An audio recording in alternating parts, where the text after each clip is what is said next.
रात का समय था। गुल्ली और बुल्ली एक सुनसान रास्ते से गुजर रहे थे। अचानक उनकी नज़र एक पुराने टूटे घर पर पड़ती है।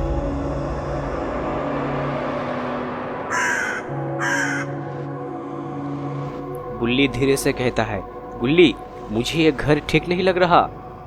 गुल्ली हंसते हुए बोलता है, अरे बुल्ली, घर ही तो है, चलो अंदर जाके देखते हैं।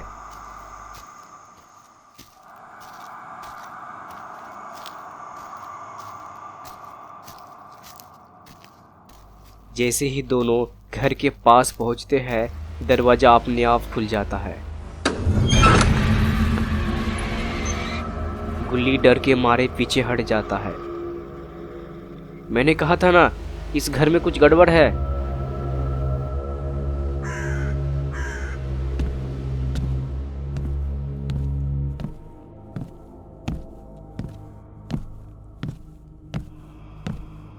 घर के अंदर चारों तरफ अंधेरा ही अंधेरा था। दीवारों पर पुरानी तस्वीरें लटकी हुई थी, ठंडी हवा चल रही थी और हर चीज से अजीब अजीब आवाजें आ रही थी।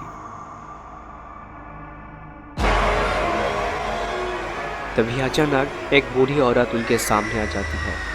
दादी धीमी आवाज में कहती है, तुम दोनों यहाँ क्या कर रहे हो? बुल्ली घबराकर बोलता है, हम तो बस रास्ते से गुजर रहे थे। दादी मुस्कुराती है, लेकिन उसकी मुस्कान बिल्कुल भी सामान्य नहीं है। दादी कहती है, यह घर शापित है, जो भी यहाँ आता है उसे पूरी रात यहीं रुकना पड़ता है। ये सुनते ही बुल्ली चीख पड़ता है, बुल्ली, मुझे घर जाना है। तभी जोर से दरवाजा अपने आप बंद हो जाता है। हवा और तेज हो जाती है, लाइटें हल्की हल्की झपकने लगती है। गुल्ली हिम्मत करके पूछता है, दादी माँ, हम यहाँ से बाहर कैसे निकल सकते हैं? दादी धीमे आवाज में कहती है, अगर तुम दोनों एक राज जान लो तो शायद बच सको। अचानक पूरा घर कांपने लगता है।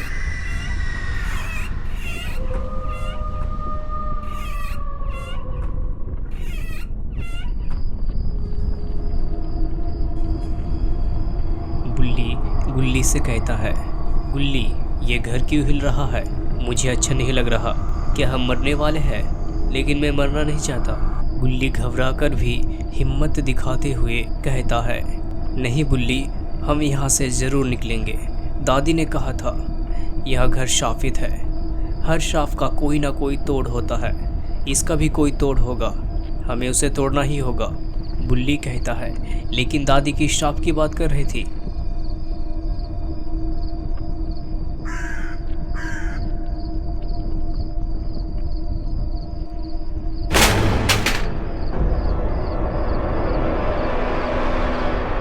दीवार से एक तस्वीर गिरती है।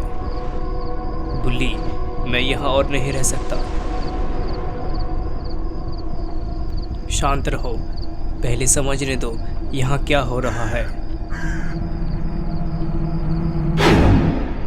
तभी अचानक दादी गुल्ली बुल्ली के पीछे आ जाती है। बुल्ली घबराते हुए दादी से कहता है, आप हमें जाने क्यों नहीं दे रही? दादी कहती है, क्योंकि यहाँ घर तुम्हें जाने नहीं देगा।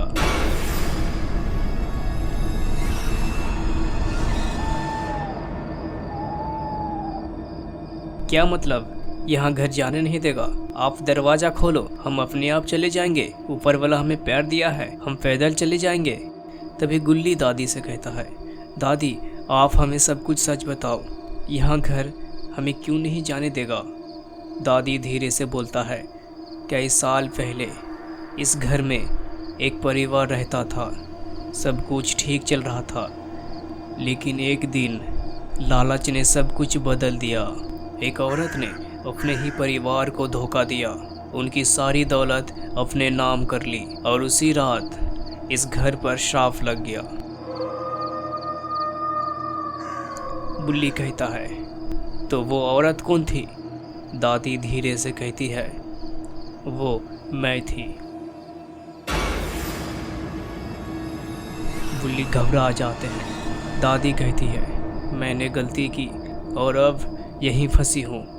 हर रात कोई ना कोई यहाँ आता है और मुझे मौका मिलता है अपनी गलती सुधारने का। गुल्ली कहता है, हम कैसे मदद कर सकते हैं तुम्हारी? दादी कहती है, अगर तुम मेरी मदद करोगे तो तुम दोनों इस घर से बाहर जा सकते हो। बुल्ली कहता है, कैसी मदद? दादी कहती है, इस घर को माफ करना होगा। तभी लाइट धीरे धीरे कम हो जाती है, हवा और तेज हो जाती है। मुझे ये सब सही नहीं लग रहा। गुल्ली कहता है, हमारे पास और कोई रास्ता नहीं है, हमें दादी की बात मानना ही पड़ेगा। अचानक पूरी लाइट चली जाती है, पूरा कमरा अंधेरा हो जाता है। बुल्ली चिल्लाता है, गुल्ली मुझे कुछ नहीं दिख रहा। पूरा कमरा अचानक अंधेरे में डूब जाता है और गुल्ली और बुल्ली को कुछ भी दिखाई नहीं देता है। सिर्फ उनकी तेज सांसों की आवाज और बाहर चल रही ठंडी हवा की डरावनी सनसनाहट सुनाई देती है। बुल्ली बहुत घबरा जाता है और कांपती हुई आवाज में कहता है कि गुल्ली मुझे कुछ भी दिखाई नहीं दे रहा है और मुझे बहुत डर लग रहा है। गुल्ली खुद डर के बावजूद शांत रहने की कोशिश करता है और कहता है कि मैं यहीं हूँ, तू घबराना मत, हम यहाँ से जरूर निकलेंगे। लेकिन तभी अचानक कमरे में किसी के धीरे धीरे चलने की आवाज आने लगती है, जैसे कोई उनके बिल्कुल पास खड़ा हो और उन्हें देख रहा हो। तभी दादी की आवाज पूरे कमरे में गूंजती है और वो कहती है कि इस घर से बाहर निकलना इतना आसान नहीं है, क्योंकि ये घर जिसे पकड़ लेता है उसे आसानी से जाने नहीं देता है। कुछ ही सेकंड बाद लाइट धीरे धीरे वापस आती है और गुल्ली और बुल्ली खुद को एक नए कमरे में खड़े पाते हैं, जहां दीवारों पर पुरानी और डरावनी तस्वीरें टंगी होती हैं और एक टूटा हुआ आईना जमीन पर पड़ा होता है और दीवार पर खून से ट्रूथ लिखा हुआ दिखाई देता है। बुल्ली डरते हुए पूछता है कि हम यहाँ कैसे आ गए और ये सब क्या हो रहा है। गुल्ली चारों तरफ ध्यान से देखते हुए कहता है कि ये घर हमें कुछ दिखाना चाहता है और शायद इस शाप का सच इसी घर में छुपा हुआ है।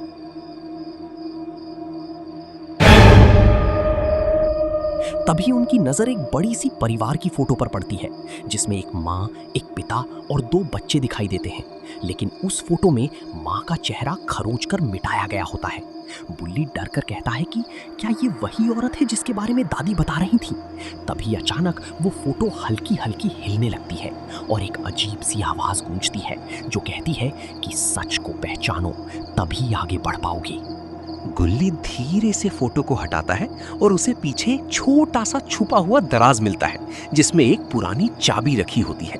वो चाबी उठाता है और कहता है कि लगता है ये हमें आगे जाने में मदद करेगी। दोनों आगे बढ़ते हैं और उन्हें एक पुराना बंद दरवाजा दिखाई देता है, जिसे खोलने के लिए गुल्ली चाबी लगाता है और जैसे ही वो चाबी घुमाता है, दरवाजा अपने आप चरमराते हुए खुलने लगता है और अंदर एक और अंधेरा कमरा दिखाई देता है। जैसे ही दोनों अंदर जाते हैं, उन्हें किसी की फुसफुसाने की आवाज सुनाई देती है जो कहती है कि वो तुम पर भरोसा नहीं करेगी। ये सुनकर बुल्ली और ज्यादा डर जाता है, लेकिन गुल्ली उसे शांत रहने के लिए कहता है। अचानक दादी उनके सामने प्रकट हो जाती है, लेकिन इस बार उसका चेहरा आधा सामान्य और आधा डरावना दिखाई देता है। दादी धीरे धीरे उनकी तरफ बढ़ती है और कहती है कि तुम लोग सच के बहुत करीब आ गए हो, लेकिन सच जानना आसान नहीं होता है। गुल्ली हिम्मत करके कहता है कि हमें सब कुछ जानना है, क्योंकि हमें इस घर से बाहर निकलना है। तभी दादी अपना हाथ उठाती है और अचानक पूरा माहौल बदल जाता है।